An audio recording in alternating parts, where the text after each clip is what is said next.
Wait, do you know what did make me laugh? And Mark sent it to me. What? This like headline of Jessica Biel and Justin Timberlake. Did you see this? No. Oh, just Mark sent it to me and just made me lol. Jessica Biel's super strict post-cheating rules for Justin Timberlake revealed. Report. Quote, he's got to check in with her every night before bed, and she's got to be able to reach him whenever she wants. No excuses. End quote. And Mark just wrote in the next bubble, so marriage?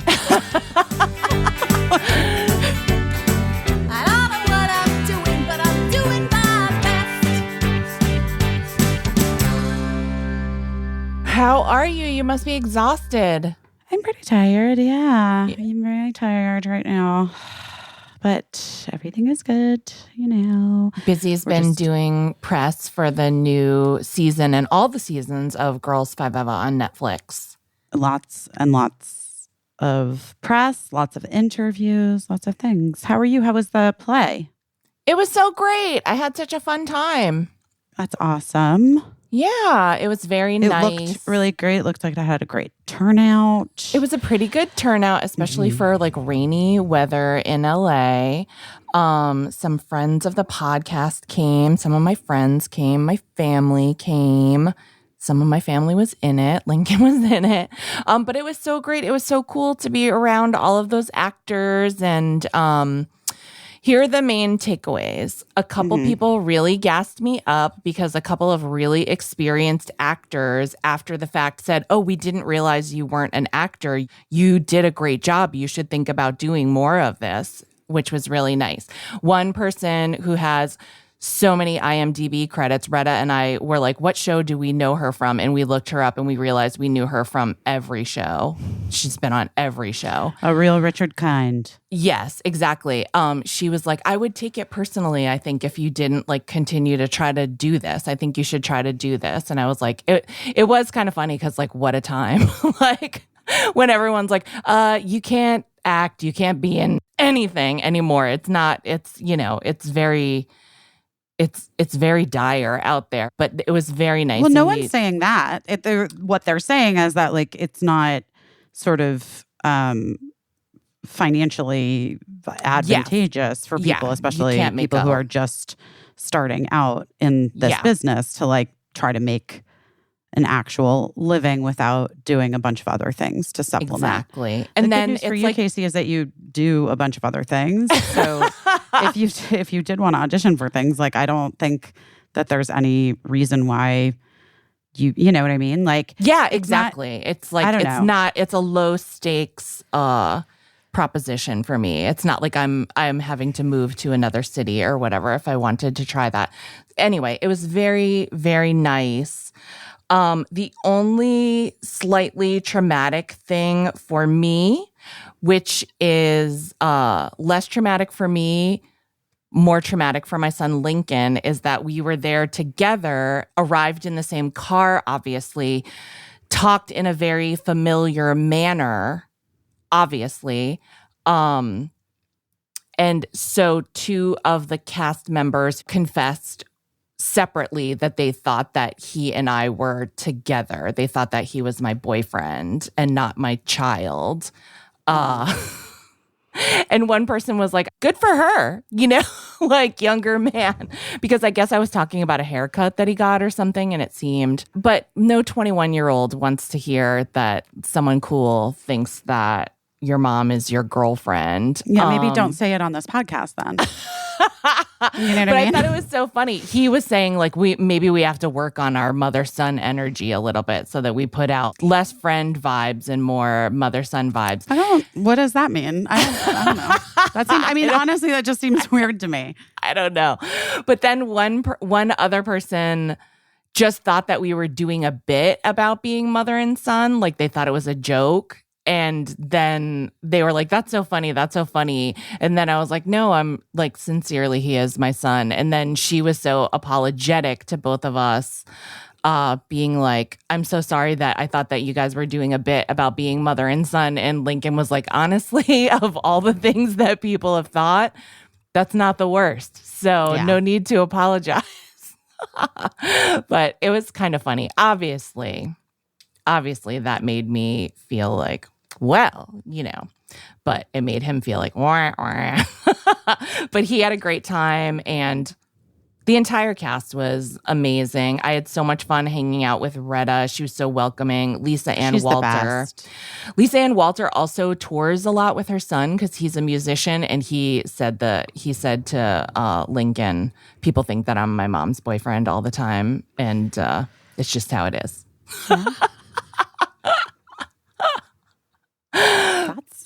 Yeah. That's just how it is, I guess. But it was so fun, and everybody was great. I mean, it was a huge cast, so I'm not gonna run through all the names, but just really, everybody was so talented, and so many people that I admired, and it was so cool that I got a chance to do it. I loved it. So maybe I know, I'm so happy that you did it and answered the call. Yeah, thank you. Thanks for asking. How has everything been? How has press been? It's been great. You did that thing that doesn't surprise me, is that you said yes to everything. So you were doing press and also like all these events for fundraisers and stuff. I mean, I went to Chicago for the ACLU for their luncheon. It feels a little wild, just thinking about that this hasn't even been a week yet. But yeah, I did. I gave the keynote speech at the ACLU Illinois, like, huge fundraiser luncheon. It was 1,000 people. You killed it. I watched it online. It was you so did? Great. Yes. Yeah. They have they also recorded it, and they have the recording up now. So that's because you could watch it live too. My mom watched it. Yeah. But the program was really great, and it was super inspiring ahead of this Super Tuesday, which was yesterday. I think because a lot of us, I know myself included, are feel really overwhelmed by the state of things and in politics in our country, and feel a little bit like, well, what's the point? But the point is the point. And the point is that you have to keep showing up and participating in democracy. And like we talk about so much on this podcast, the States Project and all of those things like that, real major decisions get made on the local level, not just state level, like your town, your city, your municipality, like, who is running your school board can determine whether or not books are getting banned. And sometimes wildly, like, city councils are in charge of deciding like where the district lines are drawn, so that like can control gerrymandering and disenfranchising voters if they are people who don't have the best interests of their constituents at heart. So I was very invigorated and re-energized by the idea and the truth that no matter what is happening up at the top, whether you want to like get mired in some discussion about Joe Biden being too old or not being, that he should step down, or Donald Trump is going to win again. Like, look, it's going to be what that's going to be. And like, I think that in so many ways, we don't have any control over that on this huge, like the highest level. But what we do have control over, and I'm not saying you don't have to still show up and vote for Joe Biden, because you do. Like, I'm sorry, you just do. I'm sorry, you just do. Yeah, I'm sorry, you do. You just do. Yeah. I'm sorry, you just do. And then here's the deal. Here's the trick. Here's the gag. You get to vote for you get to find, work for, and vote for all of the most progressive people whose views on all of the issues that are important to you align with yours on every single other like level and in every single other way. You know what I mean? Yeah. And push them. And by the way, like, I think asking more of the politicians that are up at the top is important. And I think asking more of Joe Biden is important, and asking more of Kamala Harris is important. Asking them to speak out about things that you find are issues that you want to see addressed is important.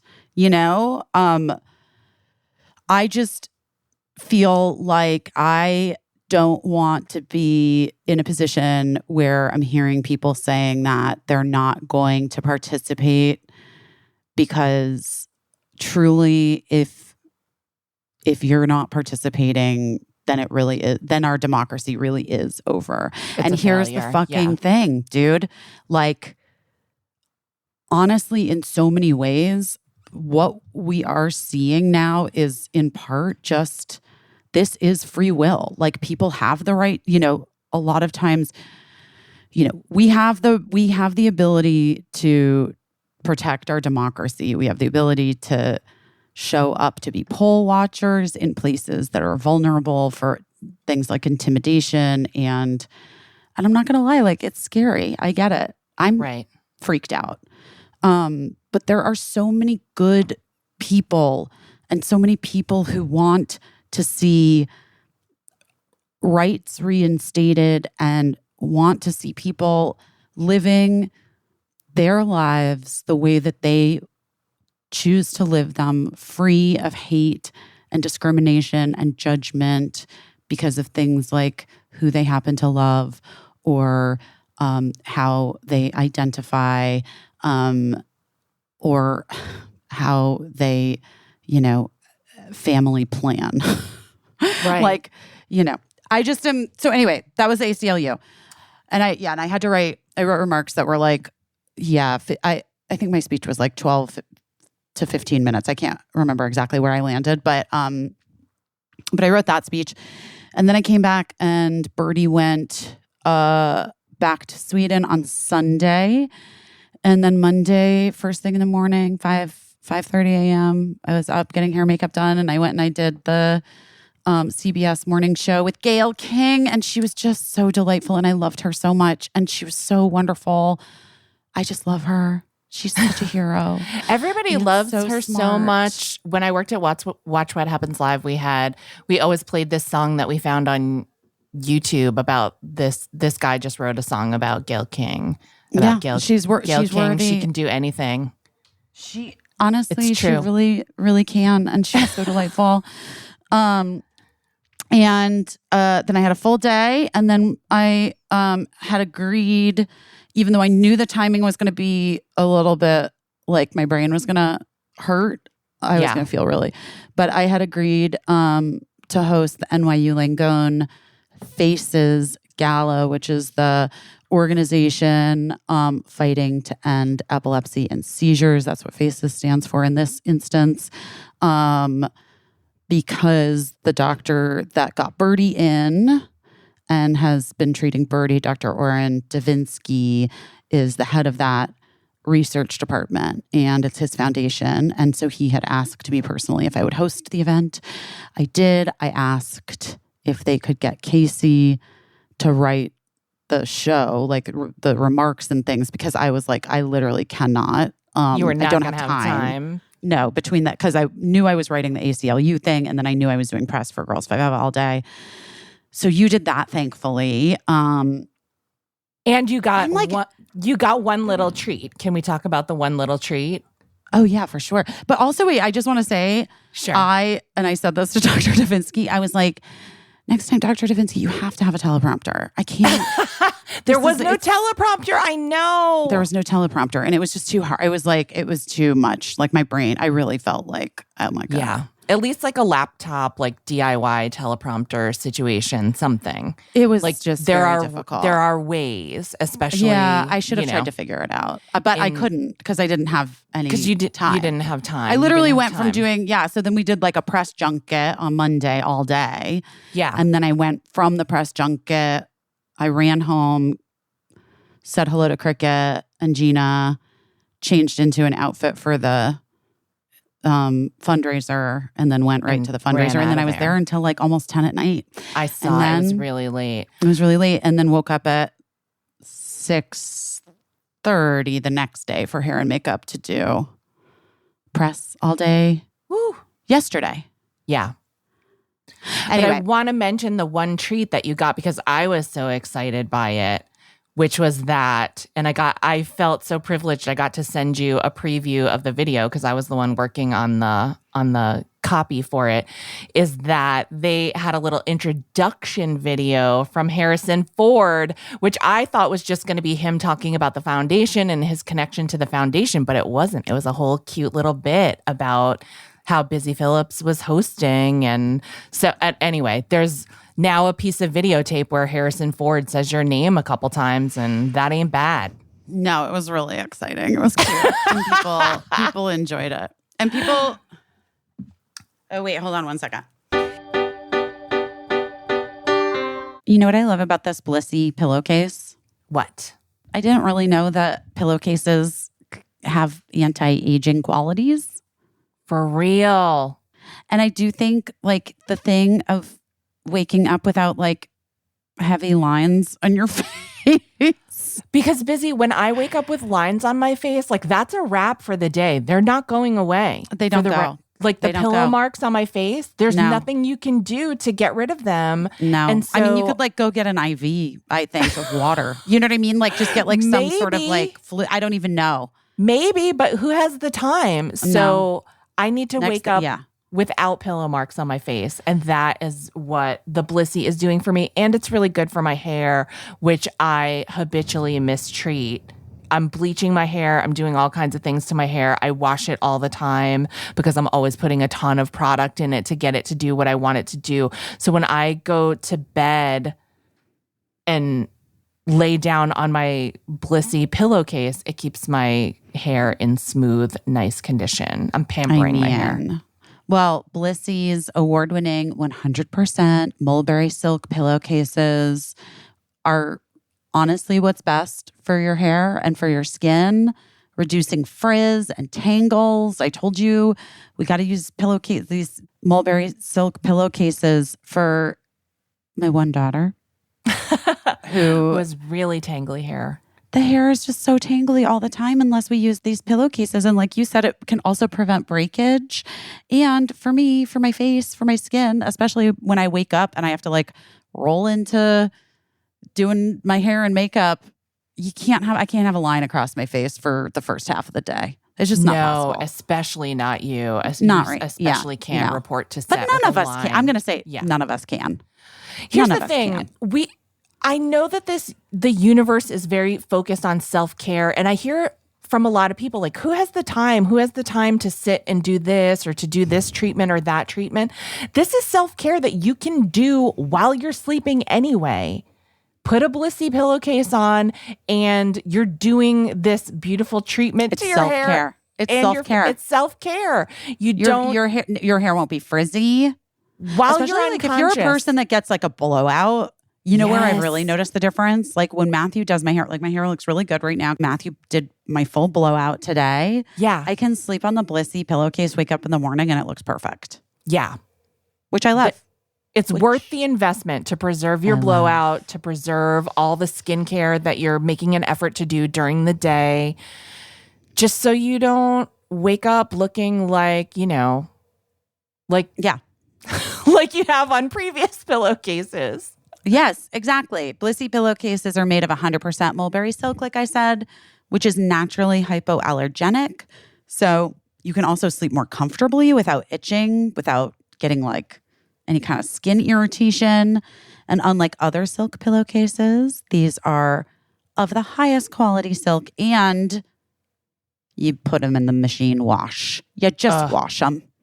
And they're durable. And people say like satin versus silk, that there are dupes that claim that satin can be an alternative to silk.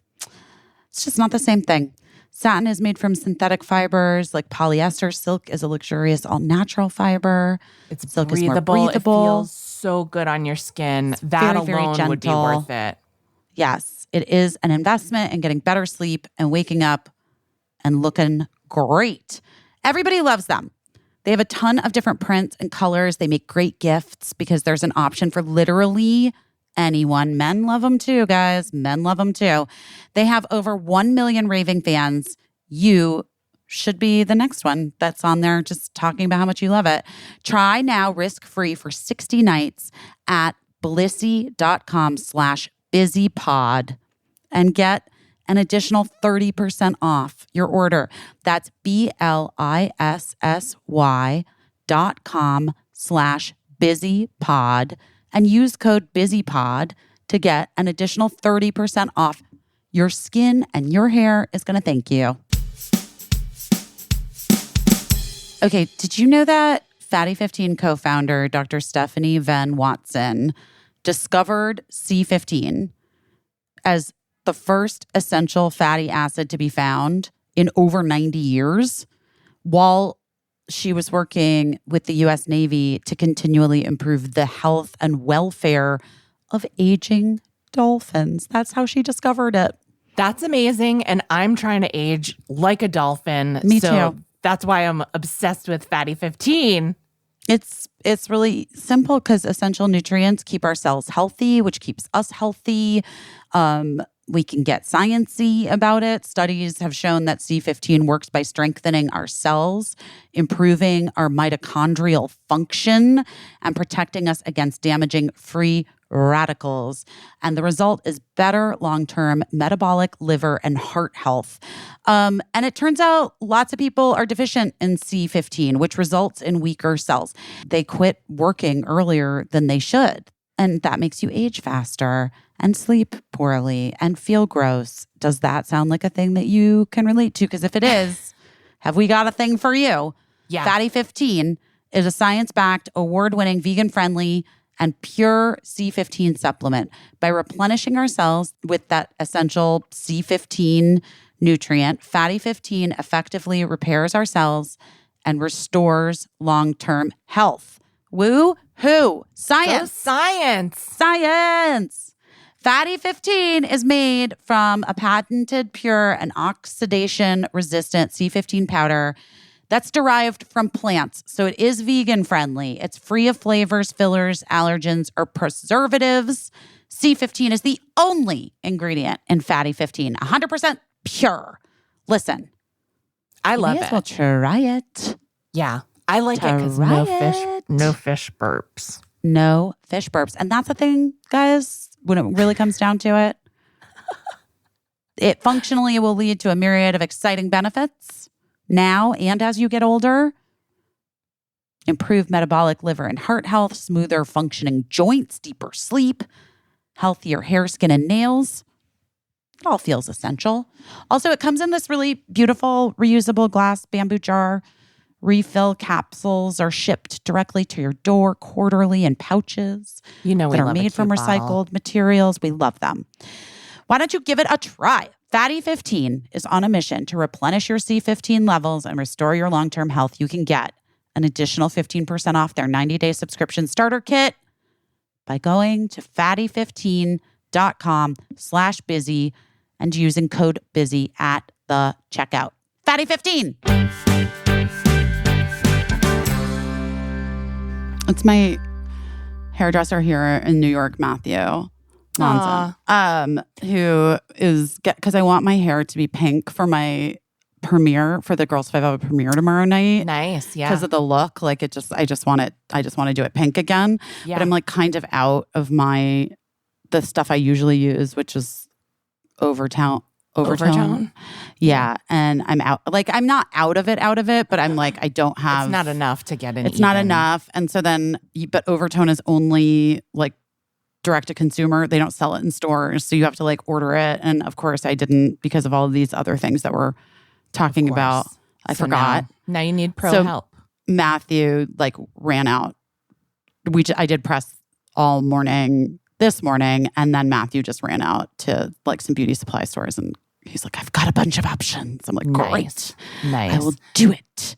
Can you imagine? It's just like, not to digress on semi-permanent hair color, but remember when Manic Panic was the only fun hair color in the game? And that was it. Who knew that we would live in a time when there were multiple options on store shelves and you wouldn't have to drive into Boston to buy a jar of Manic Panic if you wanted At Urban Outfitters? At Urban Outfitters, a little fun hair color.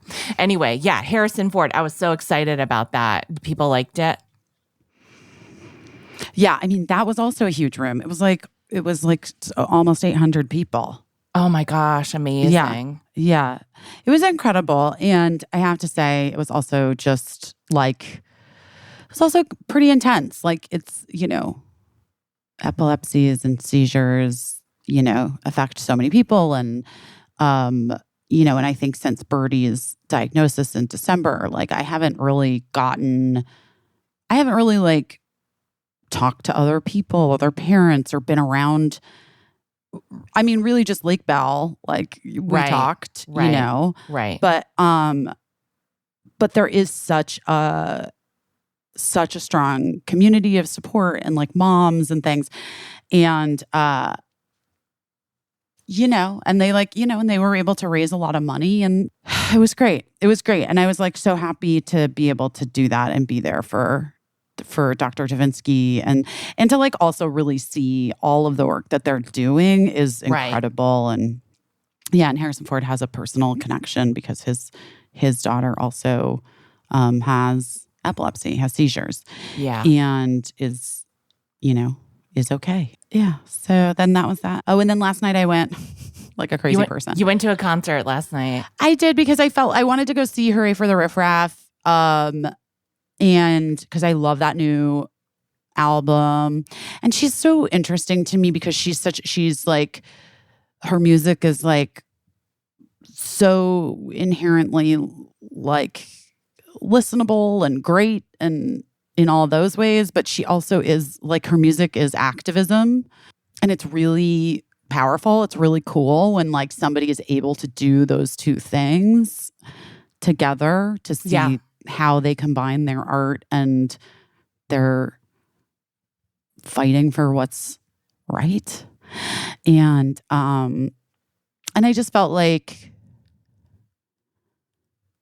I don't know. I knew I wasn't going to go home yesterday and just like go to bed. You know what I mean? Like, I was no one gonna does say, that. Like, I'm sure people were like, oh, she should rest or whatever. But that kind of is your rest and your recharging, like going to see music sometimes. So, well, that's what I like had said. Paula Pella and I talked about it yesterday where I was like, and like, and look, Renee went to see Merrily last night and it was like, and it recharged her. You know what I mean? She went to see great theater. Yeah. But I do feel like, sometimes we forget that like, sometimes for people when they're in the midst of like a really exhausting moment or whatever, like the best thing you can do for yourself is actually not just sit at home. It's like to go out into the world and be reminded of the bigness of other things and like the beauty of other people's like voices and work and vision. And I don't know, just be inspired by other people's art. Yeah, when you're coming from a situation where all eyes are on you, I think there's something very wonderful about turning your eyes to someone else and appreciating what someone else has to say for a time. I can see how that's what you need in that situation. So I was glad to see that you went to that show. Yeah, it was so good. It was really good. Good. But I was very tired this morning when my alarm went off. I bet and then you had to get right back at it. And now you're here. So basically what we have is like Busy's like hungover. She's wrung out. Yeah. She's like, I'm so tired of talking. She's just going to make meaningful facial expressions and I'll narrate. Yeah. I guess. I met a friend of mine at the show last night, and at some point he said something to me and I was just like, I answered in a totally bizarre way. And then I was like, oh, sorry. When you do press all day long, I like basically was like, almost like answered like, and you know what? That really reminds me of what's so great about season 3 of Girls Five Eva on Netflix, March. Like, do you know what I mean? Like I answered. Yeah, exactly. I answered something in such a way that he was like, what are you talking? And I was like, oh, sorry. I was literally about to start pivoting to my character Summer on Girls Five Eva. like not.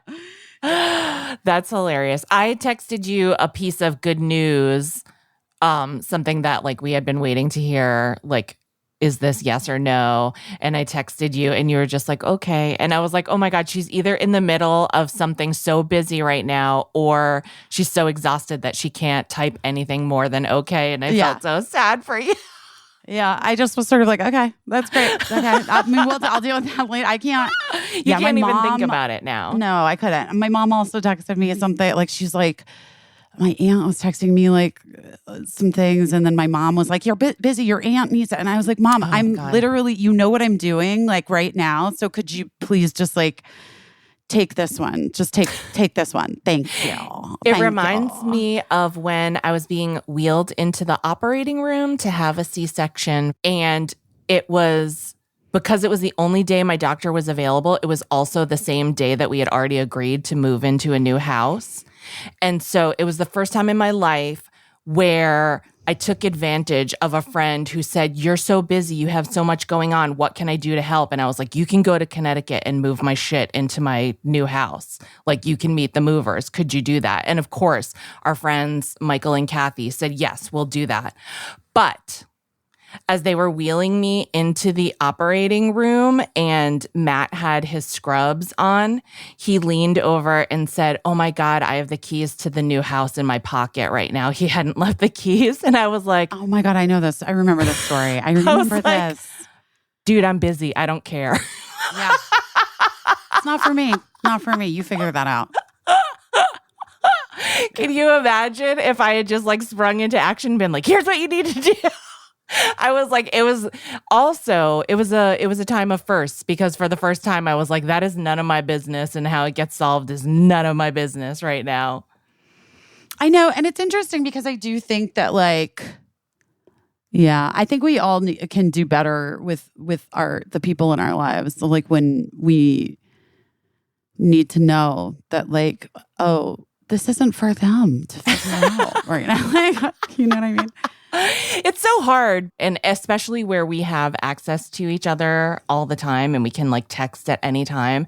It happens to me all the time. Like, I'll be so lonesome and bored just sitting around, like wishing that I was like hanging out or shooting the shit with someone. And the second I start doing anything meaningful that takes any amount of concentration, that's when I'll just get a million texts about like, "Here's a funny meme, here's this, here's that." And I'm like, nobody can know, you know? And everybody is like so nice if you don't respond, if you're just like, "Oh, sorry, I was in the middle of something." But it's hard to think of what you're sending out and when you're sending it out, and like, oh gosh, is this person, are they feeling like a certain way about me? But it's never that. It's never that. It's just the moment. But anyway, I'm glad that you're almost through your press tour, and I'm glad that it seems like everyone is loving the new season of Girls 5 Eva. So far, I've heard from people that have seen it. I haven't seen it yet. Well, it's not out. And guys, it's not out until next Thursday. So journalists Thursday the 14th. have gotten to see it. Yes, lots of journalists have seen it. Lots of people that we've done interviews with. Yeah. Actually, most of the people that we've done. It is always fun, though. I just want to say, when you get somebody who has clearly never seen the fucking show. Because it happened, it like is weird that it happened, like, but Girls it 5 definitely Eva, what's it about? Has happened. And I'm sure it will always happen. Yeah. But it's also like, you know, people who become entertainment reporters, most of the time do so because they love the beat. Like they love watching TV and movies. And they're so into it. Part of the job is watching TV and movies so that you can then like talk to the people who are in the TV and movies. And, you know, sometimes people, I think, just get assigned things, though, that they're like, this isn't really my calling in life, you know, for whatever reason. I don't know why. Yeah. It's always surprising to me. It was like when Michelle and I co-hosted that Planned Parenthood fundraiser for Doen in Los Angeles in December. Yeah. And there was this reporter, and I'm not going to like put like from a publication that was covering it. And her first question was, so is this a cause that, so getting involved with this cause tonight, was that something that you've been thinking about for a long time? And I was like, ma'am, what are you talking about? Excuse me? What? And then she was like, And so how do you guys know each other? Literally. And I was like, this feels actually insane. She was very young, but I just was like, any Google search. Here's a tip for budding journalists or like even kids who are thinking about journalism. I'm sure a lot of budding journalists and kids who are thinking about journalism are listening. Here's a research tip, an old TV research tip. Enter Michelle Williams, Busy Phillips into Google. You can even hit the news button and then it'll tell you the most recent time that someone wrote about Busy Phillips and Michelle Williams together. You could also do the same with Busy Phillips Planned Parenthood, hit news, and that'll show you somebody's already done the legwork and can give you some ideas of some areas to go. And then you can read like the 20 or 10 or 5 most recent articles where someone You don't even have to read the articles, man. You can just have looked at the headlines. Just headlines. Yeah. But like it is also, look, everybody's overworked and underpaid and I fucking get it and whatever. But like, also just like, I don't know, man. Do your job. Like, it'd be so weird if I showed up on a set and I was like, so am I supposed to say something? Or, you know what I mean? I'm like, yeah, there's a script. You got the script ahead of time. You looked at, you have a character. You should know your lines and then we'll figure the rest out. But like, it's funny. And then the joy of doing press for this show in particular is that we get to do it all together for the most part.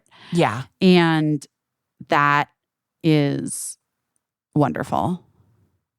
Aww. Because we love each other so much and we love hanging out. And then like when we do have those ridiculous moments, we can like grab each other's arms and try not to lull. As Chelsea Peretti pointed out, I love to say, wait, hold on. I think my hair dye is here. All right. Oh, Lumi.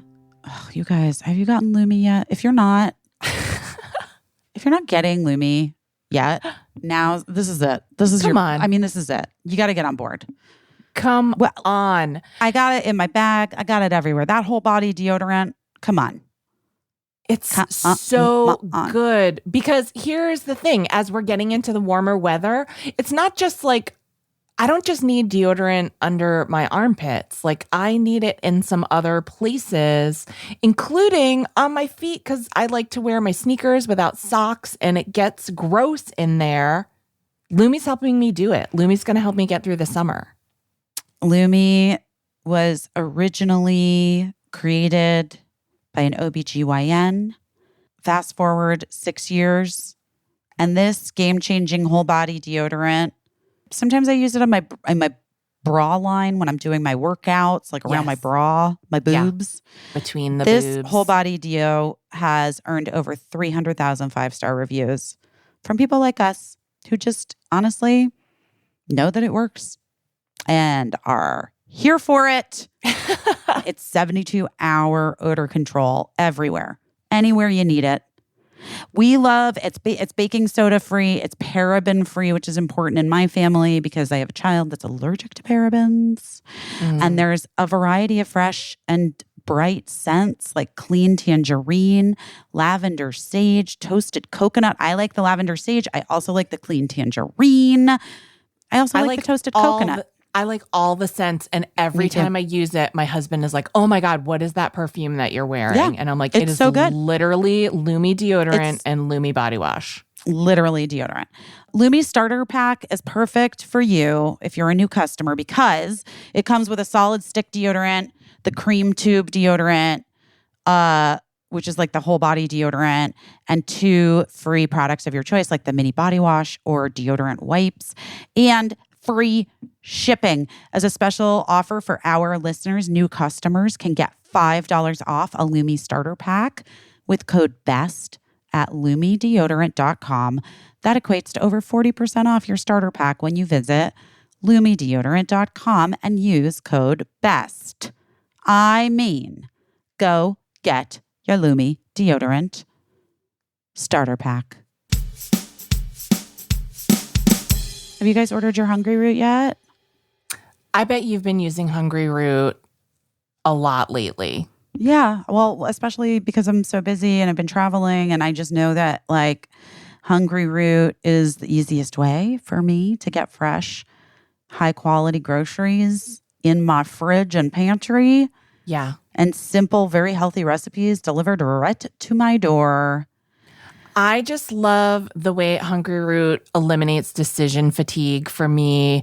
I always get into a groove where I'm like, I do not know what to feed myself or anyone else tonight. And so that pre-planning aspect of choosing recipes from Hungry Root's list of many delicious, easy to make recipes is so freeing to me. And then I have everything in my refrigerator all set up, ready to go, quick to make, easy to make, and delicious. It's changed my life. I mean, it definitely saves time. It also saves money, and it saves your brain power from having to decide what you're going to make. Right. And you've been trying to follow an anti-inflammatory diet. I've been doing that a bit, yes. But like they also have like all different ways that you might want to eat. You can take a quiz, and Hungry Root will recommend recipes and groceries based on your personal tastes or your health goals.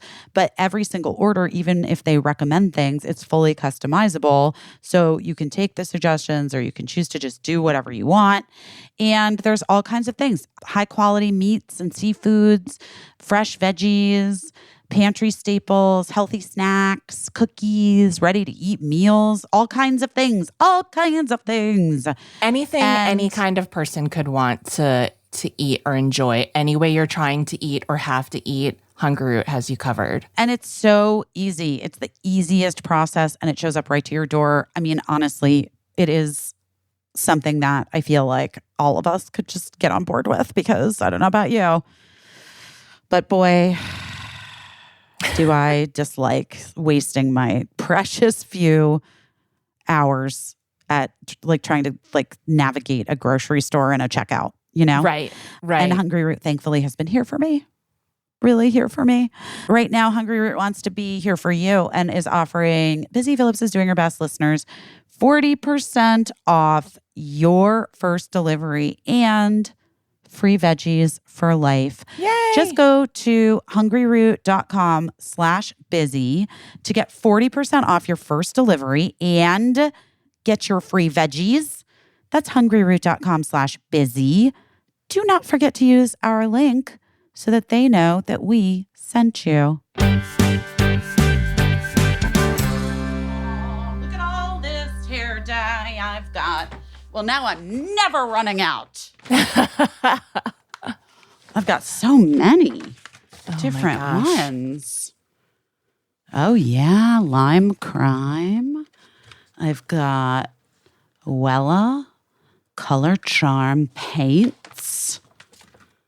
And I've got Arctic Fox. Nice. Frosé. Oh, I like this one.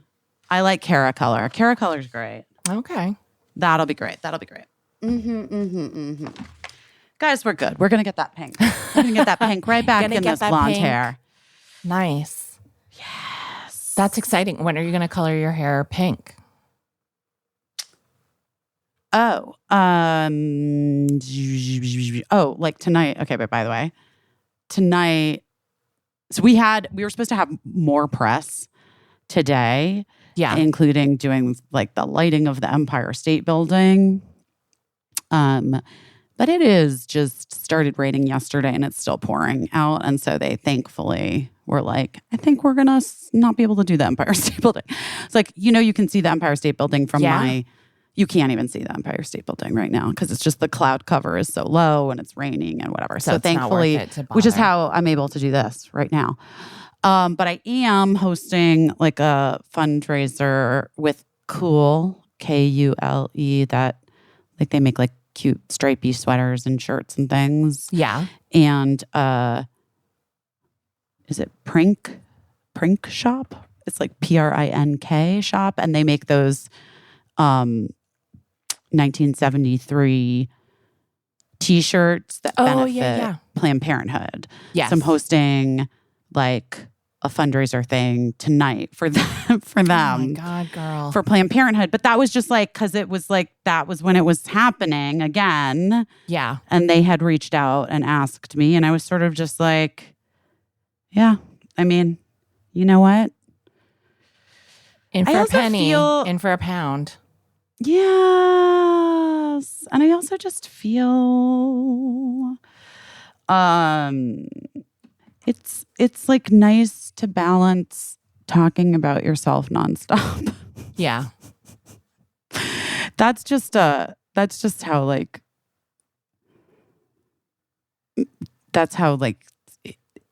doing volunteering for things helps me like not feel like absolute garbage. So. I hear you.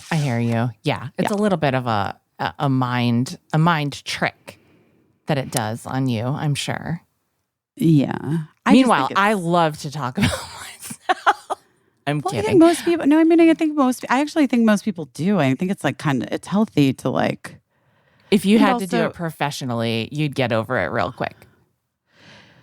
Well, what's hard is that because of like the time of the internet that we live in, you know, there are so many different outlets and people that are trying to set themselves apart with their article or their take on things. Right. And everyone, you know, and so like clickbait, obviously, like all of that stuff is always a thing. And it gets really tricky as a person who has to sit there and give these interviews. Right. In terms of not wanting to like feed into anything that could be misconstrued in a way that would be upsetting or hurtful, that would like get those people more clicks, you know? Right. Yeah. Just like my NPR thing, which I was so thrilled to do. But when I talk about the white chicks thing, like that, about the fact that like the very real fact, anyone can fucking look back on it and it's not a debate. It's not a debate. Right. That people were ruthless. They were mean, downright mean about that movie when it first came out, like in the press and the reviewers. And you guys heard when I was back home in Arizona over the winter and I like found my mom's clip book of all the press from white chicks and like just looking at all of these mean, horrible things people were saying about it back in the year 2004 when it came out. Right. And then how like, you know, especially in like the last decade, how the fans of that movie and like the fact that that movie means so much to so many people and has become such a cult classic, like really even allowed for my own perception of the movie to shift, to change, and to change because we had a great time filming it. Jennifer Carpenter and I are still friends. I would like used to see Merlin a lot in LA when I lived there. You know, we had Jamie King. You work with Jamie too. Like Jamie King is a good friend of mine from that movie, and just all those. Like Terry we had Crews the best time. Came on Busy. Oh my God, Terry Crews. Yes, and Terry's like such a huge. You know, that was such a huge breakout for him. And, but like, you know, I think sometimes,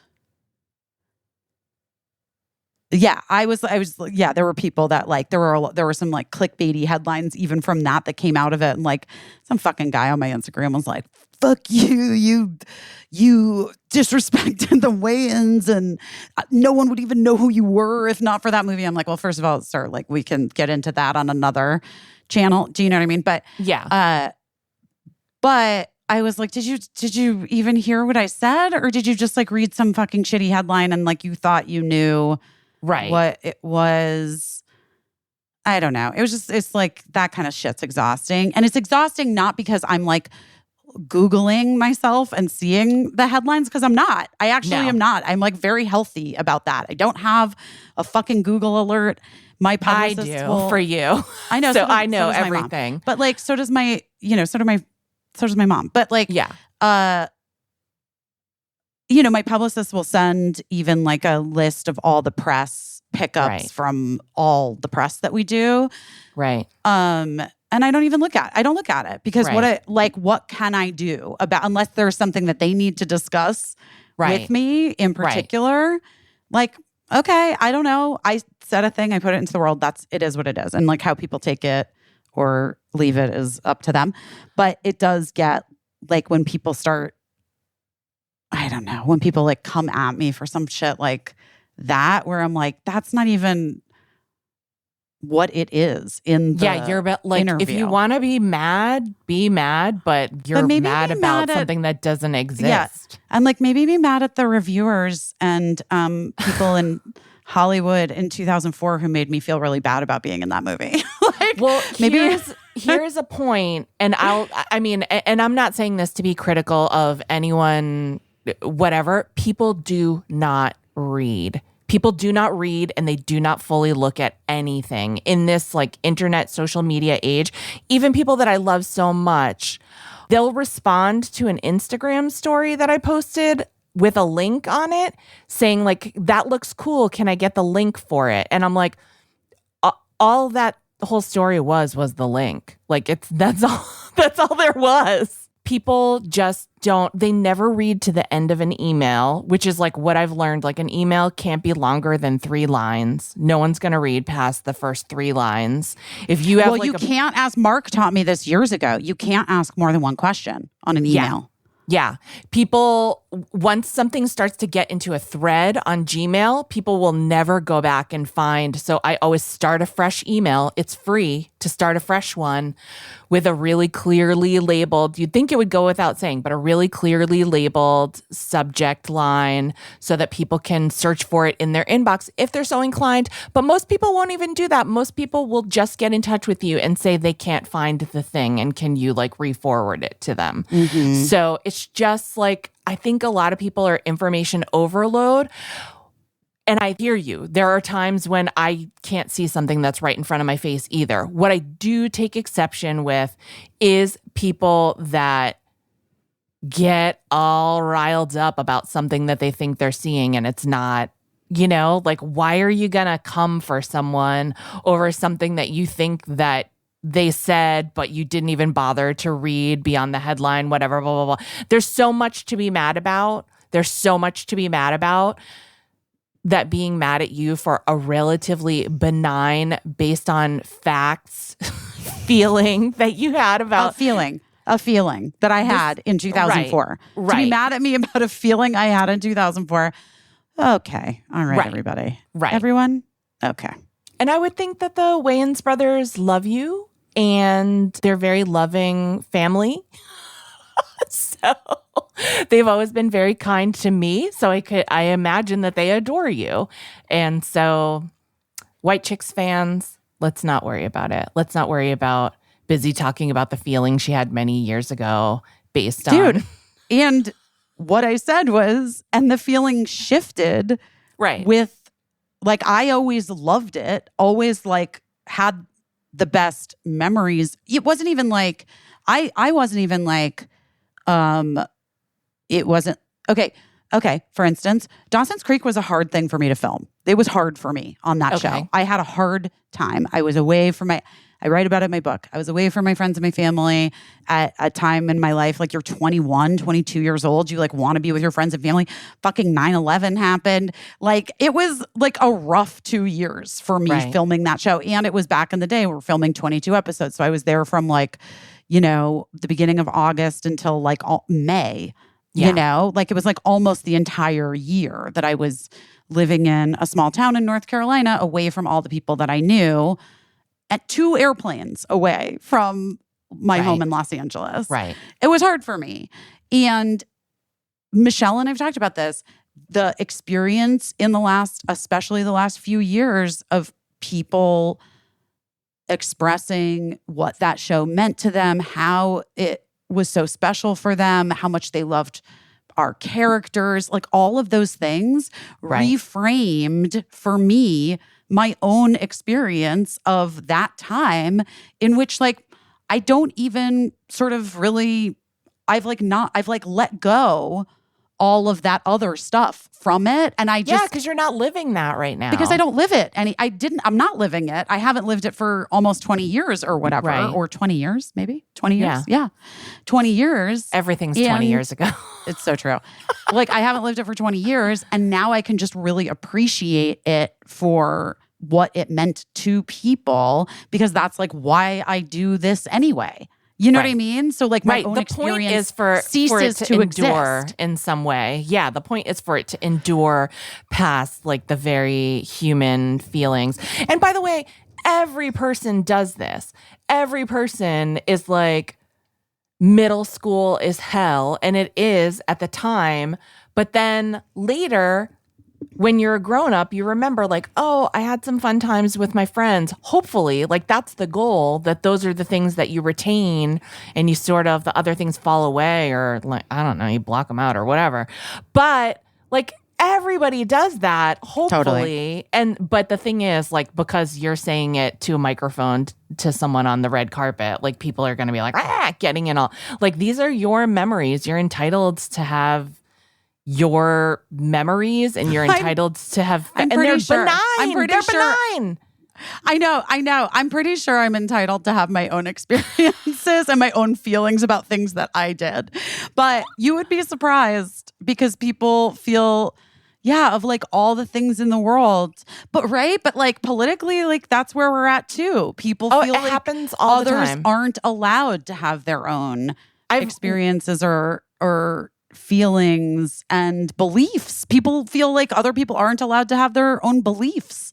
Yeah. I've literally had the experience of someone in like a tweet or whatever, a post on social media where I say like, I feel this way, like literally use the word feel. I've had people respond, that's not correct. That's wrong. You are wrong. And I'm like, no, okay. I mean, that's by definition, I don't think I am, but it's also just, it's one of those things. I had this weird experience recently where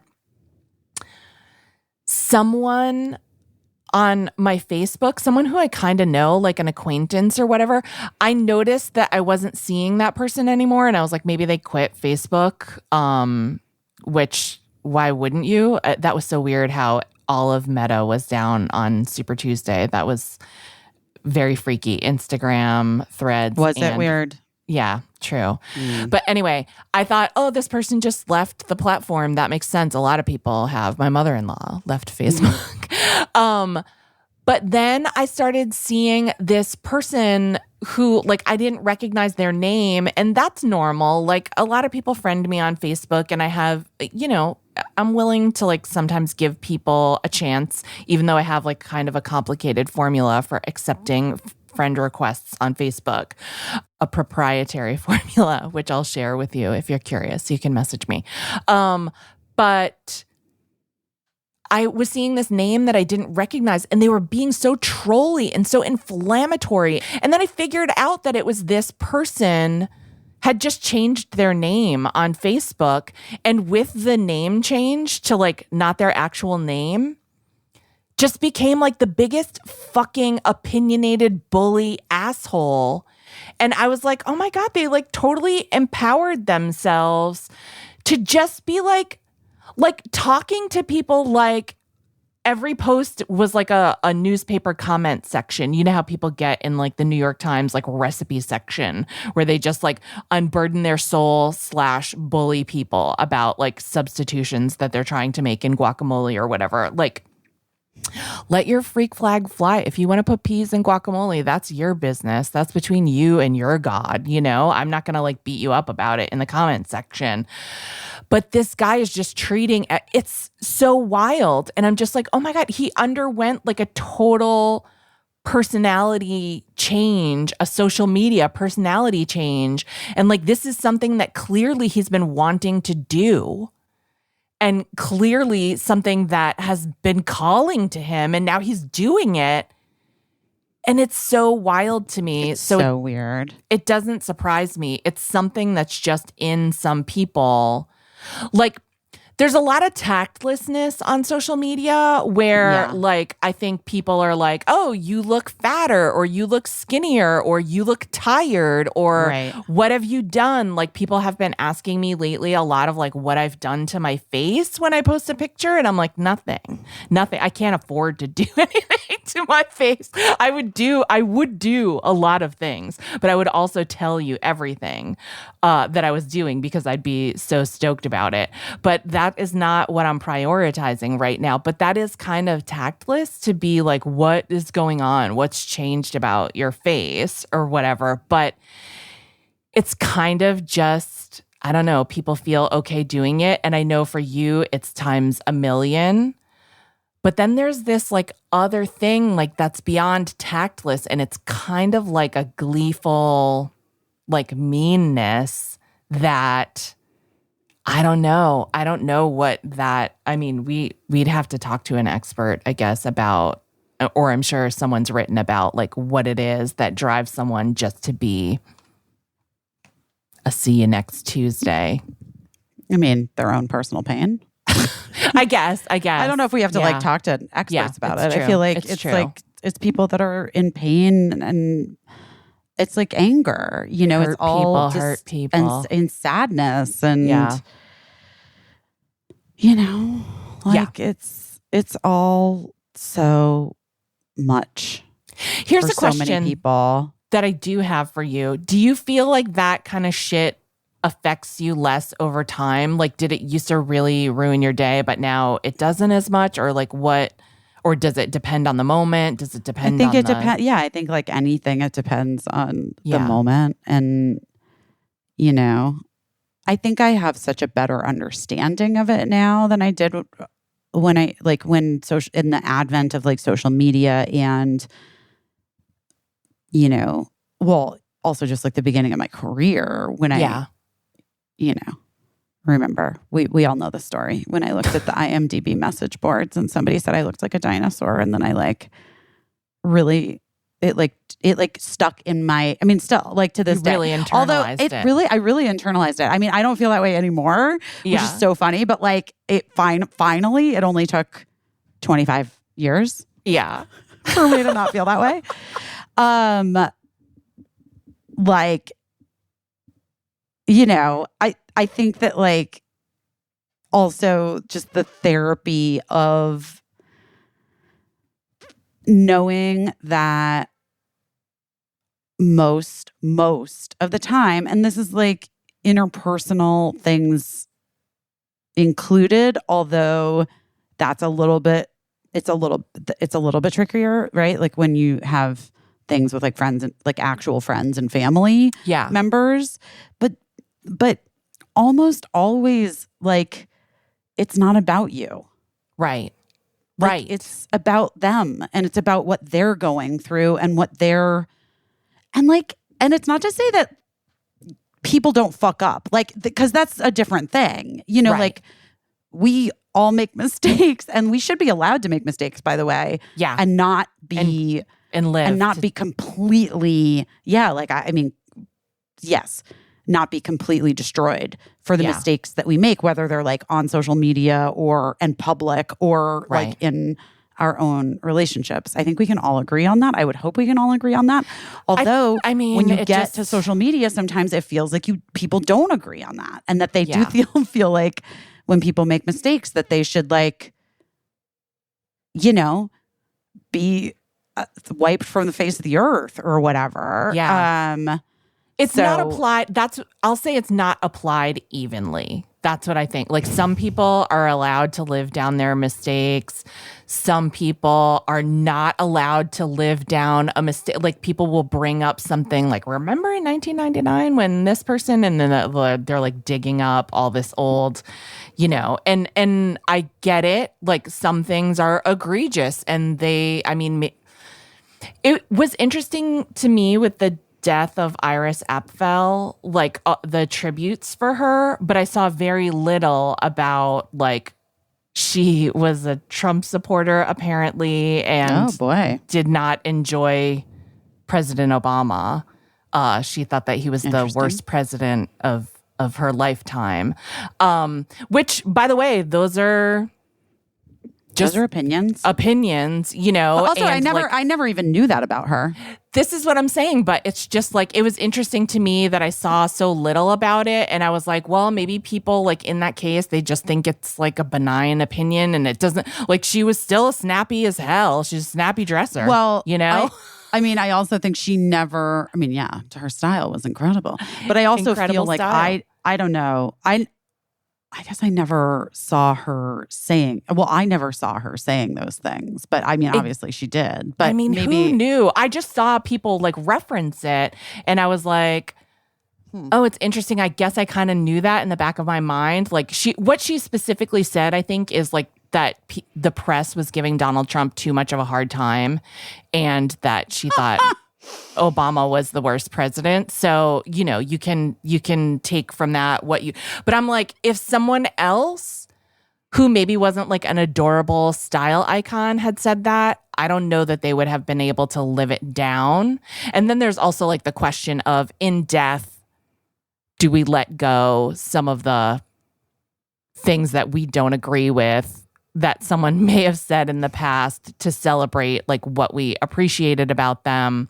But anyway, it was really interesting to me because I did see a couple people bring it up and I was like, I guess I knew that.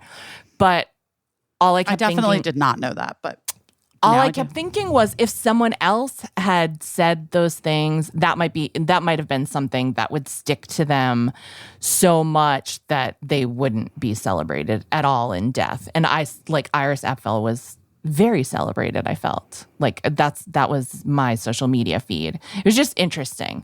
I wondered what it takes to eventually beat like having said a clunker in the newspaper, you know, or on social media, having said something that people are like, ugh. I don't know. I don't know what the formula is.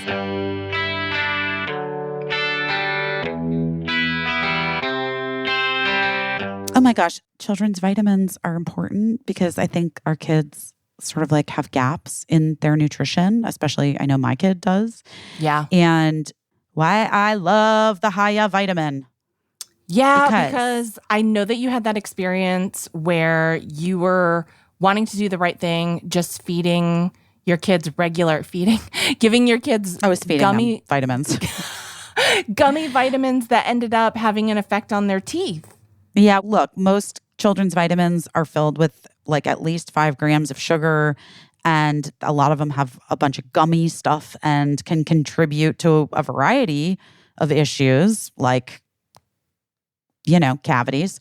Right. Haya is made with 0 sugar, 0 gummy junk, but it tastes great. It's great for picky eaters, and it fills in the most common gaps in modern children's diets to provide the full body nourishment kids need, a yummy taste they love.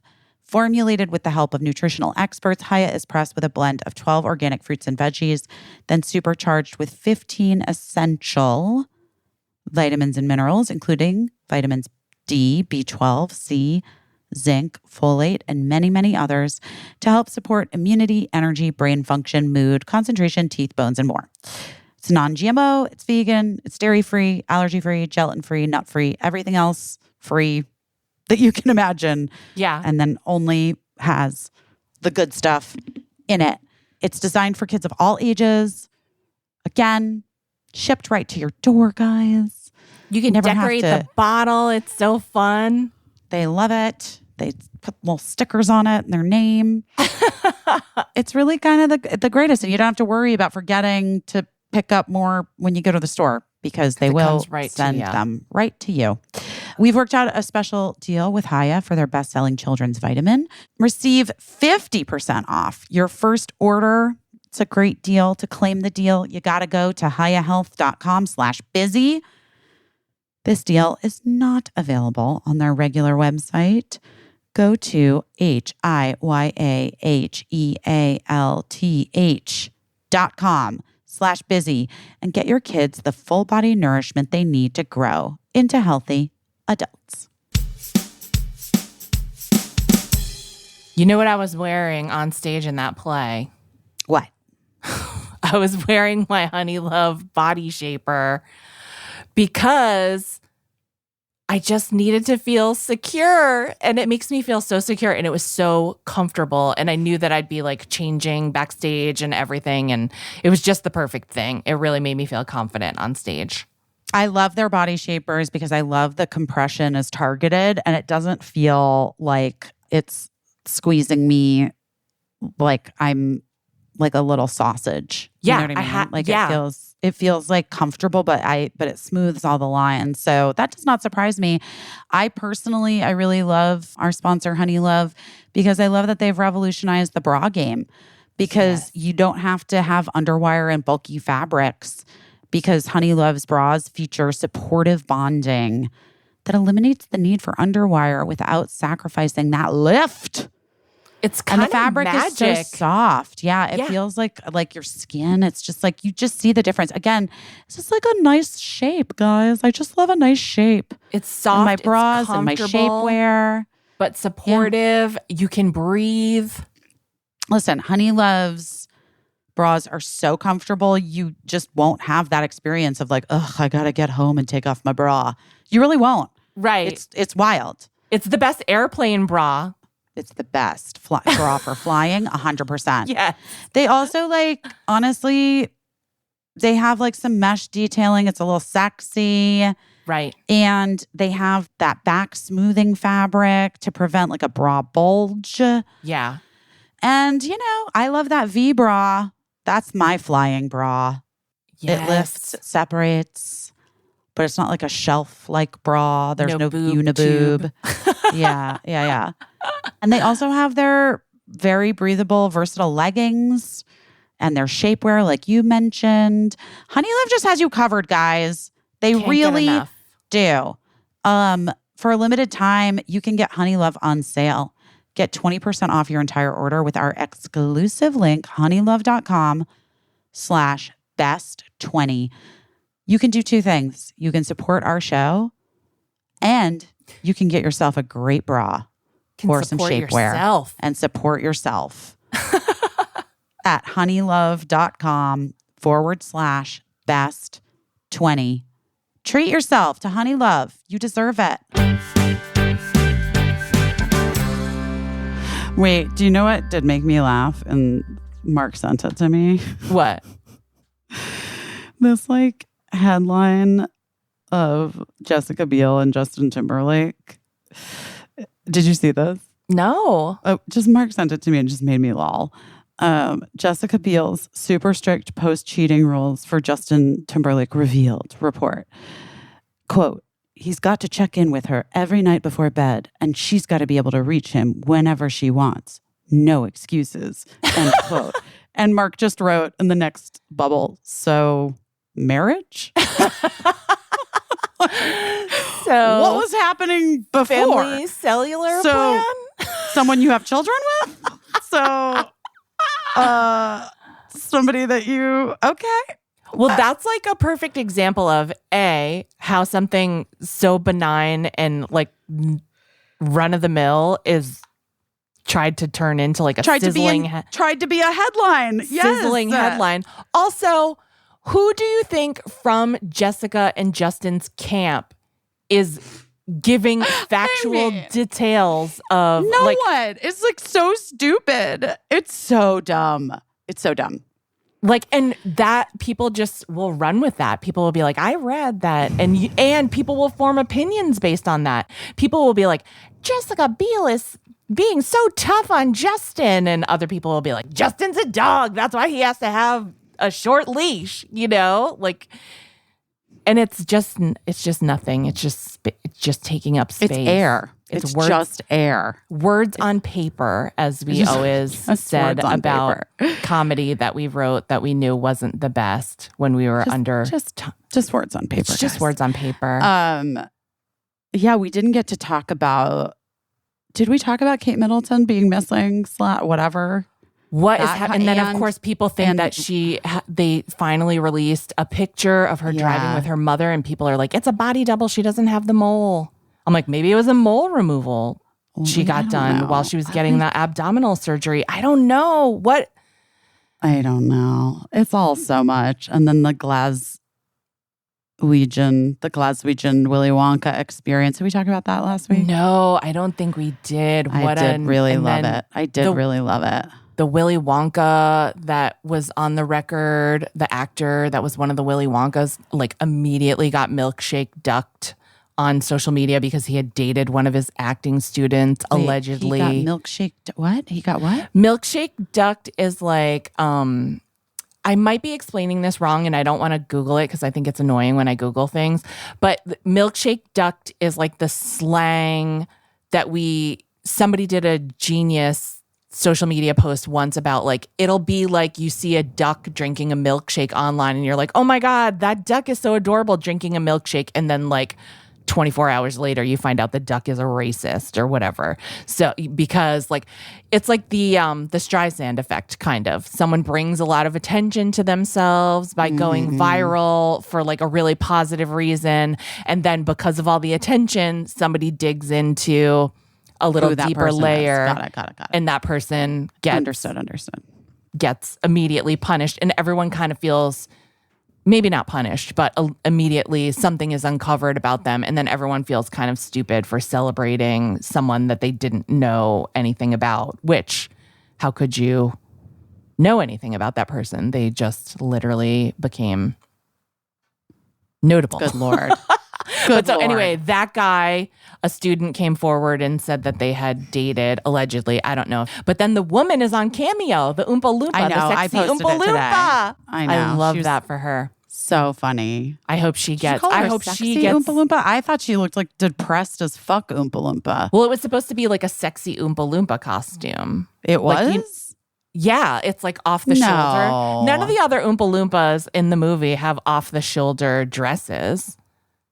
I thought that was just the only thing that they were given. And I don't know if anyway, regardless, it's she's not on sexy Cameo. to you, but I'm sure it's sexy. But I don't know if that was the intention. Well, okay, let's say the feminized Oompa Loompa costume. Feminized. But you know how they always take a costume and like next thing you know, you're like a hoochie cookie monster for Halloween. Yeah, well it's that song in the Mean Girls movie. Exactly. So she was wearing the feminized version of the Oompa Loompa costume, which is off the shoulder. So funny. Because who doesn't want to see a little shoulder from handing out a jelly bean? A single jelly bean. Main characters of the internet this last week. Oh my God. I hope she gets an agent at CAA just like Risa Tisa did. Good for Risa Tisa. Good for Risa Tisa. She got her trip. Hopefully, maybe they're going to make a movie out of, I don't know. We don't know. Sometimes I'm like, oh, that makes me feel so bad when like a viral internet character just gets into this world where I'm like, oh my God, I hope that this is as positive as they're hoping it is. But, you know, with the benefit of like some experience in show business, you know, it could be like a shit show, you know. But I think for her, I feel positive. I have a good feeling. Yeah. I love her. I love her. Oh my God. We didn't talk about any of that. I still haven't watched the J-Lo movie. I'm sure you haven't either. We have to. We have to, but yeah, we haven't had. Well, I have had. And I feel like the Oscars are this weekend. Is that true? I think that's true. Oh my gosh. I think it's true. I wasn't going to go, so I don't have it in my calendar. I don't have any. I didn't even, yeah, I don't. I haven't seen any of, I've seen Barbie. I haven't even seen Oppenheimer. I haven't seen American Fiction. I haven't seen any other movies that might be nominated. I don't know what else is nominated, but like I want to see these things. Yeah. I would like to. I just have not. I don't know if I'm ever going to get to. Yeah. It's March 10th. March 10th. It is this weekend. It is. You're so correct. Yeah. You're so correct. And then next week, guys, you better be watching Girls Five Eva. March 14th. Just all 3 seasons. Watch them all. Watch them all. Just put them on. Just put them on. Put your TV on before you go to sleep and turn it way down low and just let it run all night. Just do just play them in the background. Every TV in your house. Does it count? Does it count if it's on different TVs? I don't know. It's a good question, but also like it can't hurt to try. Can't hurt. It can't hurt. I know that ratings for streaming are fairly inscrutable, but they're keeping track of them somehow. So I think that would say something to Netflix if they were like, hey, this person, every TV in their house is tuned to Girls 5 Eva 25/8. Just get in there. It can't hurt. Get in it. Get in it. And plus you have to review the prior seasons before you watch the new season. I'm excited. I know, but review the previous seasons on Netflix. Yes. Watch them on Netflix and then, Yes. One-stop shopping. You can watch all the canon of Girls 5 Eva. I want to it's just really, this season is really delightful, this 3rd season. So it is really fun to talk about it because it really is fun. And I just watched it all. So that also is really fun. It's fresh on your mind. It's fresh in my brain. That's exciting. I know, it is exciting. It's exciting. Well, not as exciting, but I have experimented with putting all our past podcast episodes on YouTube. And? Just audio only. I mean, they're there. Like they're there. But do people want video too? I don't know. I mean, video doesn't exist for those old podcasts for the most part. But going forward, maybe. I think some people would like video. And I also want to experiment with, but it takes a lot of high-powered computing, but I can maybe do it gradually. Turning the old episodes into audiograms so they're readable to people who are hearing impaired or deaf. And that would be helpful, but I'm going to try to do that just, one at a time and see how that goes. I'm very, very much a noob at YouTube. So, but anyway, they're there. If you like to listen on YouTube, you can go back. Speaking of people just streaming things in the background, I know a lot of our listeners are like, I'm just going to put them on starting at the beginning and listen. So anyway, it'd be amazing if you subscribed to our YouTube channel. And we've been getting so many subscribers on Substack, which I think is thanks to Ben Lee and Ione Sky recommending our Substack. They're amazing. They're the nicest people, and they're good friends with our friends Lou and Adele Barlow. And of course, we know Ben. I went to see Ben Lee perform when he was like, I want to say like 14 years old or something. I'm not even joking, at the Flaw Festival in New York City. Yeah. He's always been the coolest. Yeah. So anyway, I think they recommended our Substack. And so we've been getting a lot of new subscribers checking out the Substack, which is so cool. And the Substack is cool because that's where we make sure you see that the podcast came out. We share other little treats, Free Stuff Fridays. We just had a very successful Free Stuff Friday where we gave away a Tushy.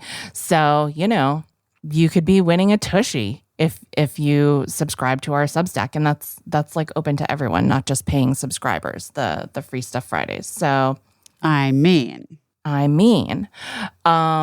what else is going on? When's your last press event? Well, no, because I have to do press in Los Angeles as well. So I do stuff this week and next week, and then I'm coming to LA and I'm doing stuff in LA. And yeah, I mean, because it's just, it's nice. It's nice that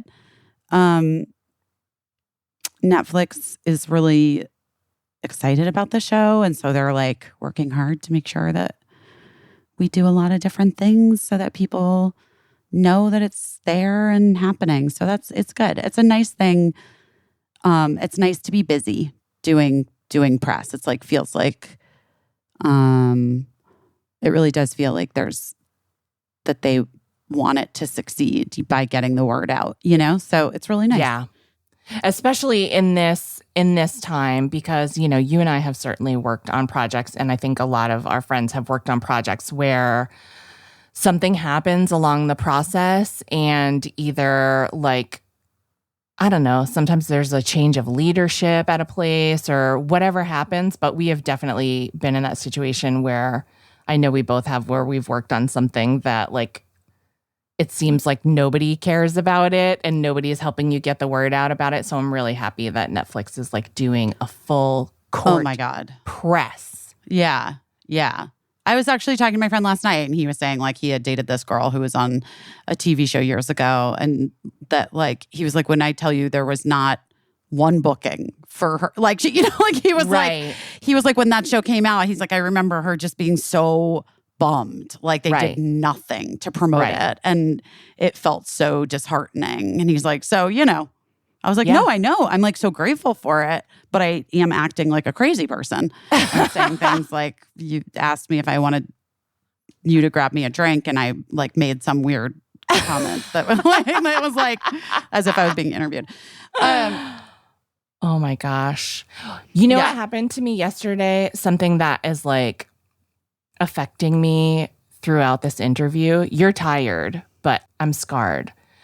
I was working in my bed because sometimes I work in my bed. Sure. And I stepped out of my bed and I didn't have shoes on because even though I hate feet, I have feet. And so, sometimes I am barefooted even though I don't like it. I stepped out of my bed and I stepped onto my phone charger, which I didn't realize. Yeah. It shocked the fuck out of me. But the reason I'm scarred is every time I think about it, I feel the shock again in my body. Is that normal if you get slightly electrocuted to have aftershocks of a shock? Wait, how did you get electrocuted though? I don't get it. I don't know. My foot must have been sweaty or something and conducted electricity. It shocked the shit out of me. Or maybe it's a faulty, I stepped on it. If it wasn't faulty before, it's probably faulty now. It reminded me one time I worked with this guy and this is when earbuds were relatively new. He had just come from the gym and taking a shower and he put earbuds into his ears and one shocked the inside of his ear and the look on his face. And he said that he developed a fear of earbuds after that. He could never bring himself to put earbuds into his ears because of how upsetting it was to get shocked inside your ear by an earbud. God, that's kind of horrible. I've seen musicians get shocked by microphones before. Yes, yeah. That's always a bummer. Yeah, I know. They can't be afraid. They got to go back. Yeah, you got to get back on the horse. Yeah. But it's an electrical shock is not you know what a little zap feels like when you get just a static. Yeah, I've been shocked. Haven't we all? We've all been shocked. A shock Sure.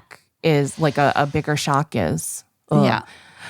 One time my aunt got, I watched this happen. I felt so bad because I thought she was doing something funny when I was a little kid. In the days when a television antenna was something that was just on your roof. My grandparents had a television antenna on the roof, but it was outside my aunt's bedroom window. She was a teenager and it blew over in a storm. And she just climbed out of her window to put it back right so that the TV would work again. And she really, really got shocked. And she was shocked so hard that she couldn't let go. She couldn't make herself let go of the TV antenna. But I was little and I was just for a second, I thought she was doing something funny before I was oh shit, she's not good. And then I wisely ran to get my grandmother instead of if I had touched her or something or tried to get involved, it would have been a disaster. But anyway, she's fine. Everybody's fine. Okay, good. But she did say it really hurt and wasn't great. Yeah. I bet. Yeah, seems right. That seems right. Anyway, here's my recommendation. Don't get shocked if you can avoid it. Try not to get struck by lightning. Try not to get shocked by anything electrical. So true. Yeah. We should wrap it up because I gotta go. I gotta go get ready to host the Planned Parenthood event. Hey. Anyway, it's all happening. Yeah, it's weird timing, but I know you're working very hard, and yes. Thanks to everyone for their patience waiting an extra day for the podcast because Busy was doing press all day yesterday, so we just couldn't get time to record. So a day late and a little short, but it's okay. Is it, Caissie? Of course it is. Of course it is. I think it's fine. If you need any more of me personally, you can just watch any number of fucking interviews where I'm like, what? If you need any more of Case, you know where to find her. You know where to find me. Instagram, our Substack, her Twitter. What am I doing my best at this week? I am doing my best at trying to remember that it's like, it's all that life is just, a continuation of every single one of us every single day, like showing up and being positive and trying to like remember that and not get mired in the moments that feel like real dark and difficult, I would say. Yeah. That's good. Yeah. With all the stuff that's happening in the world. And it's hard because you're like promoting this joyful thing while also being mindful of all of these things that are not joyful at all. And I know that you feel so much responsibility to, speak in a supportive and educated way about all of these issues. And the truth is, like, you're an artist and an actor and you're in a comedy right now. And it's a little, it's a little bit of like, I don't know, what do you even call that? Like cognitive dissonance. A little bit, but it's not, but not exactly. I mean, at least it's like the comedy that we're doing has a lot to say about being a woman, and especially being a woman in this time. I mean, there's an episode this season that John Early stars, guest stars as like a state representative, who like shows up at Dawn's prenatal appointment because he is an advocate for her fetus. You know what I mean? So it's like, so we're doing a hard comedy that's like that is super joyful but also like does keep in mind a lot of what the reality. It's like doesn't exist in a vacuum, I guess is what I'm trying to say. Like the show itself, because I think Meredith, like we've said so many times, being a woman is in and of itself, turns out, a political act. So, like that is kind of imbued in the entire show. So like I think that the cognitive dissonance of life is what we're all trying to like wrap our heads around in these times, like that's the thing that we've talked about so much on the show for the last few years, which is like the whiplash of the, being confronted with the very real atrocities and tragedies that are happening both in the United States and, half a world away. All over the world. Truly. All over the world. Or I don't know. Or like, or lies being spread or, all the things. And then the fact that like we have to center joy sometimes and we have to center rest and we have to center ourselves and our families and, and try to remain hopeful and positive. And then like we try to like, and then we have like all these other things. We try to date. We try to like be good friends. Try to live. Try to live. Try to have a birthday party. I don't fucking know. Like, you know, only it's get like so much time in your one wild and precious. And it's so true. And like we want to all of us, I think we want to like show up in the best ways that we can, you know, for all of the things that we can. Yeah. Anyway, so yeah. What are you doing your best at? I am doing my best at, I don't think he'll mind if I talk about this, but my son came home, Eli, my older son came home the other day and he was like, I'm sorry, I'm just kind of shook right now. His ex-girlfriend had called him the cat that they had together, who my son loved. But when they broke up, the cat stayed with the ex-girlfriend. But on the East Coast, right? On the East Coast. Yeah. She has subsequently had a baby, not Eli's baby, gotten married. She called to say that they're moving away from where they live and they have to give the cat away because where they're moving to, no pets allowed. And so Eli was sad and I just was like, go get the cat, get on a plane, go get the cat. You know, he just was like, I don't know who the cat's going to go to. And she's like 5 or 6 years old at this point. And like, you know, it might be hard to find somewhere. And I don't want her to go to a shelter. And I understand like the pressingness of the situation. They have a family and they're moving and they have a lot going on. And so I just was like, even though we have insane dogs and the house is not the biggest house in the world, I just was like, go get the cat. We'll figure it out. Do like a 1990s teen rom-com romantic gesture of hopping on a plane, fly, go get your cat, bring her home. We'll figure it out. And like, I don't know. We'll just figure it out, right? A cat is so small. We can. So anyway, cats. Here's the good news about cats: they are not dogs. Exactly. I really love our cats, and people are like, "You never talk about your cats," and I'm like, "Yeah, because there's nothing to say. They're so chill.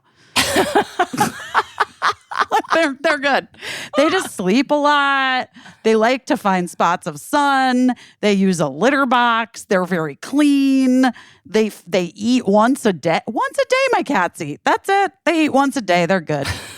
Well, I'm going to be hosting a gala to fundraise to purchase a catio that attaches to my son's bedroom window so that Sonny can go outside, hopefully. He hasn't made his final decision yet, but I'm just like, just go get the cat. Like, rush to the airport, get on a plane. Does he not want to? I think he's like, I mean, realistically, you know, is this the best move for my life right now? And I'm like, yeah. Like, why not? Yeah, that's what I feel. But I get it. And I don't want to pressure him, but I'm just like, listen, I get it. There have been times in my life when I had a cat in my life that I would do anything for the cat. Just go get your cat. Go get your girl. But anyway, really great. We've been really doing researching your best at. Well, I know a cat transfer company. Oh, do you? A cross-country cat transfer company, Oh my God. I think because what? I think he's going to DIY if he does it just because like, isn't it expensive to get it? Like, I think he's just going to fly, put the cat in a backpack and it's come probably back. less expensive than flying. Really? Like, yeah. Because it's like this, I'll just send it to you. It was when we moved, because, you know, when we came here, we had Gina with us when we first came here. We thought we were coming here for 3 weeks. Right. But the cats were still in LA. Yeah. And then after the 3 weeks, when it like became clear we were staying, we didn't know what to do because we couldn't fly. I mean, because it was the pandemic. So we couldn't fly back. Right. And we found this like woman who has this, like, they transfer cats where they need to go on, they drive them in little crates across the country. They just drive them across the country. That's exciting. So you're not paying somebody to fly your cat. It's like, right. Yeah, she right. And The cats showed up super happy. They were in their little crates. They get out of the crates at night. They they were good. Well, I'll let them know about that, and I'll be hosting. Yeah, I'll look for it because it was a couple years ago. But the catio gala. How much is a catio? I don't know. I don't think they're expensive. That's cute though. A cat is cute. I like that. I think Eli should go get that cat, or we should just have the cat sent. Or if anyone is driving cross country in the next 2 weeks and you want to bring a cat along with you, have we got a deal for you? We'll see what he finally decides, but I think he should just go get the cat. Just, again, one wild and precious. We all get one. And so if it will help your heart to fly across the country to get a cat or to have someone bring the cat to you, I want to accommodate that. He was very much like, I don't want to disrupt the house any more than it has been disrupted, and he used the word burden, which I was like, you're not a burden. You're not a burden at all. You're a pleasure. I love having my kids near me. And if that means I have to live with 50 cats, I'll do it. I'm already living with those 2 dogs. I'm looking up cat cross-country travel. So far, I'm finding cat cross-country skiing. People take their cats cross-country skiing? I mean, it seems wild. That seems wild. Oh my gosh. Yeah. Listen, there's like a couple different places. This one has a picture of a cat sticking its head out of a window like a dog, like a car window, like a dog, which is making me really laugh and is just cannot be how the cats are transported. No, let's not do that. No cats put their heads out the windows of cars, but the picture is actually, where is this picture? Like, I literally can't. It's in the it's like a little tiny thumbnail, but then like when you go to the website, it's like it doesn't exist. But I have to take hold on. I have to take a picture. That's genius search engine optimization that they made that the thumbnail because they knew you'd click on it because that's a wild thing to see a cat sticking their head out the car window. Like it's not supposed to be. Okay, I'm sending it to you because this is like actually this might be one of my favorite images of all time. It's so stupid. It's so good. Like the idea of a cat, like just like free wheeling it. Like Toonses. Like Toonses the cat. Oh my God, so funny. Saved photos, guys. I will post it on Instagram tomorrow. Well, I hope it all works out, and I hope so too. We're gonna figure it out, and I'll share with you the catio whenever that happens, because I'm sure it's something that I wasn't even thinking about 2 days ago, and now I'm all about catios and where they go and how they go and what they do, and how they can. I looked it up. It said that online, the internet says the bare minimum of happy space for a cat to live is 18 to 20 square feet. Yeah. And I feel like bedroom plus catio plus like this half of the house is fine. And listen, I don't want to crowd the cat. I'm not just trying to crowd the cat, and I'm trying to save the cat's life by not having her intermingle with the dogs who don't know we shouldn't eat vagina chocolates. They probably don't know they shouldn't eat a cat, I want her to be happy and safe. So that's my thinking. That's my line of thinking. But if anyone has catio tips or cross-country cat tips, I'm all ears. I mean, I just gave you one, but Yes. It's been a minute since we've had a cat in our lives. Yeah. I think they do actually like smaller spaces in my experience, cats. Yeah, they don't want to be They don't want to be given too much room. Yeah. Well, I have good news for her. Yeah. I don't know if this, I just sent you this one thing. I don't know if this is who we used. I'll find who we used. Okay. But, okay. That picture is so funny. All right, guys. Well, listen, we'll keep you updated on the cat transfer situation, and we will talk to you next week. Talk to you next week. We love you. Bye. We love you. Bye. I don't know what I'm doing, but I'm doing my best.